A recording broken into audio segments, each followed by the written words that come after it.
का दौर ऐसा आ गया है कि अगर आप ये सोचेंगे कि यार काम बुरा हो रहा है और हम मुतमईन नहीं है तो फिर आप घर बैठ जाएंगे। हाँ। और हर दौर की अपनी एक पहचान थी। मैं हमेशा कहता हूँ कि टीवी में जब हम लोग आते थे तो हम लोग जो हम सीखते थे वो रिस्पेक्ट सीखते थे और सीनियर की रिस्पेक्ट करते थे। आज जो चीज कमी है वो रिस्पेक्ट की कमी है। ये सारी चीजें जो है ना, लैक ऑफ डिसिप्लिन जो है ना जी, हाँ। जो कि अमूमन देखा जा रहा है और जो बढ़ रहा है, वो मुझे याद आ गया, आपको डेफिनेटली याद होगा, अमानुल्लाह साहब, अल्लाह बख्शे, अल्लाह पाक उनको जन्नतुल फिरदौस में जगह दे, वो अक्सर ये कहा करते थे, ए लगता है कोई जुलूस है और एदे च किसी ने सब छट देता है। और हर बंदे को ना अफरा तफरी के आलम में है वो, और हर आदमी को अपनी पड़ी है। बेतवक्कली इन अदर, वाह वाह, अच्छा लफ्ज़। तवक्कुल की कमजोरी भी है। डू यू थिंक सो अज़ीका साहिबा? मुझे लगता है अज़ीका साहिबा आपने ये नहीं सोचा था कि आपसे अच्छी बातें भी हो सकती हैं। नहीं, बिल्कुल तवक्कुल की कमी है, डिससैटिस्फैक्शन है, इंसान खुश नहीं है। फिर मैं वही बात कहूँगी कि सोशल मीडिया की वजह से लोगों में इंफीरियॉरिटी कॉम्प्लेक्स इतना ज्यादा हो गया है कि तवक्कुल और कंटेंटमेंट और सेटिस्फैक्शन नहीं रही, क्योंकि वो देखते हैं कि यार ये फलाना बंदा, इसके मुझसे ज्यादा फॉलोअर्स, इसके ज्यादा लाइक्स, इसके ये, मैं भी तो काम कर रहा हूँ, मैं भी तो कर रही हूँ, मेरा तो ड्रामा अच्छा गया बट स्टिल मेरे नहीं है। तो वो डिससैटिस्फैक्शन का एलिमेंट है और इसकी वजह से बहुत सारे मेंटल डिसऑर्डर्स भी बढ़ते जा रहे हैं हमारी सोसाइटी में।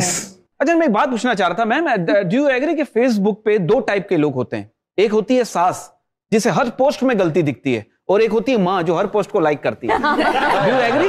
Yes yes. क्या है, आप समझ, लाफ्टर नहीं आता, देखो आ रहा। Very good. सही है सर। आपसे सर, विलन होने का सबसे बड़ा फायदा क्या और नुकसान? हसीन औरतें ज्यादा देखती। और नहीं, फिल्म में क्या फायदा होता है? वही ना। अच्छा, सारा कुछ तो हासिल कर लेता है विलन शुरू में ही चाहे आखिर में मर जाए, लेकिन बाद में चाहे उसको जूतियां पड़ रही लेकिन उसने हासिल कर लेना। हीरो से पहले हीरोइन को वो ले जाता। हाँ नहीं साहब, बिकॉज भाजी तुसी इतने सारे माशाल्लाह नेगेटिव तुसी भी कैरेक्टर्स कीते ने, मैं ज़ाती तौर पे समझना कि विलन दे कोल एक ज्यादा मार्जिन होता है टू परफॉर्म। विलन ने ही आके पूरा एटमॉस्फेयर चेंज करना होता है। उसकी कामयाबी का जो दारोमदार होता है वो विलन के पावर पे होता है। अगर विलन पावरफुल आप लेकर आएंगे स्क्रीन पे तो मजा आ जाएगा, अगर आप ठंडा माठा ले आएंगे तो वो जा पड़ेगा। सर, आपने जैसे नामालूम अफराद में आखिर में आए आप फर्स्ट फिल्म में, उसमें गुलाब जामुन आपने इस तरह उतारी कि वो पूरी स्क्रीन पे गुलाब जामुन, मतलब एक सिर्फ गुलाब जामुन को उनका जो तोड़ना था ना, गुलाब जामुन की सिस क्यों किया हुआ और शीरा यहाँ से आ रहा है और उसके बाद इन्होंने खा के उसके बाद यूं हाथ साफ किए। यादगार कैरेक्टर, यादगार कैरेक्टर। और जुओं को भी फायदा पहुंचाया ना। हाँ, मैं कह रहा था कि जुओं ने मुझे कहा था कि शुगर है, कि सर नहीं, कि शुगर को दिल कर रहा था, फिर मैंने स्टाइल था, पहुंचा दी शुगर। इतने नेगेटिव किरदार करने के बाद एक किरदार ताड़ा माशाल्लाह बहुत अप्रीशिएट होया सी, और बल्कि तानू लोकी बुलांदे भी कालीदास दे नां तो एक एयरपोर्ट का भी वाकया बड़ा मशहूर सी ताड़ा, शेयर करो सारे सारे ना।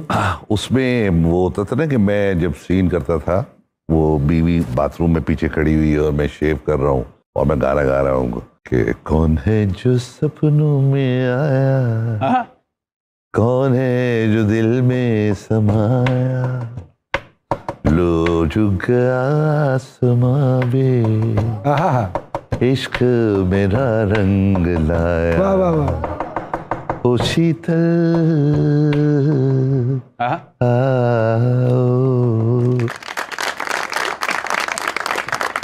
तो उसमें होता है कि उसके मूड का पता नहीं चलता कि किस वक्त क्या हो जाता है।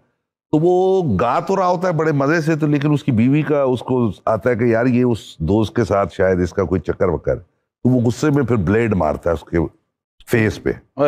तो मैं इस्लामाबाद एयरपोर्ट पे बैठा हुआ था, तो एक खातून आई, बड़ी टॉल, बड़ी खूबसूरत सी, खड़े हो जाओ। मैं बड़ा वो, मैं कहा जी, उसने जो चपेट मारी मुझे, हाँ, मैं कहा ये क्यों, मेरे को गुस्सा है, मैं क्यों मारा? उन्होंने कहा जालिम, 30 साल से मैं अपने शौहर के साथ, ये वाला हमारा इवेंट होता था कि वो शेव कर रहे थे तो मैं खड़ी होकर बातें करती थी, तुमने ऐसा किया है कि मैं डर गई हूं कहीं मेरा शौहर मेरा मुंह ना काट दे। यार अच्छा, इस तरह भी लोग करते हैं। तो मतलब आपने को रिएक्ट नहीं किया थप्पड़ के बाद? रिएक्ट मतलब रिएक्शन बनता नहीं है ना, हैरानगी बनती है। अच्छा। क्यों मारा? उसने कहा कि जी इस वजह से मारा। आप पहले सोच रहे होंगे कि याद कर रहे होंगे यार कौन है ये, कि मैंने कहीं छेड़ा तो नहीं था। नहीं, छेड़ा तो था। पुरानी फाइलें तो नहीं खुल गई दोबारा? होता ना। बहुत बातें होंगी इनसे और होती रहेंगी। छोटी सी ब्रेक लेते हैं और ब्रेक के बाद दोबारा वापस आते हैं।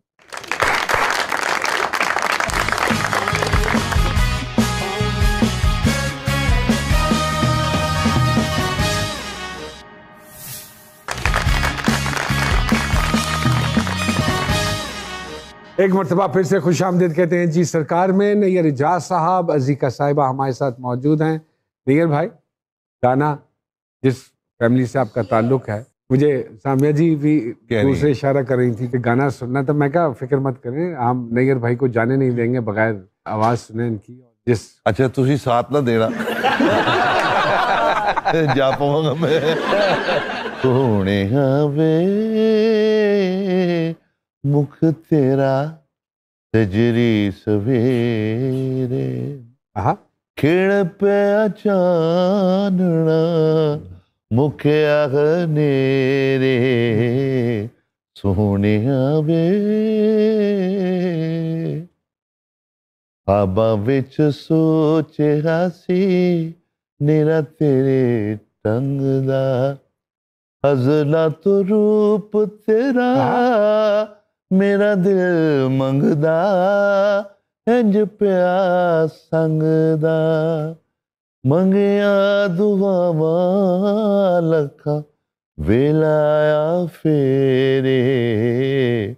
सोहणिया वे।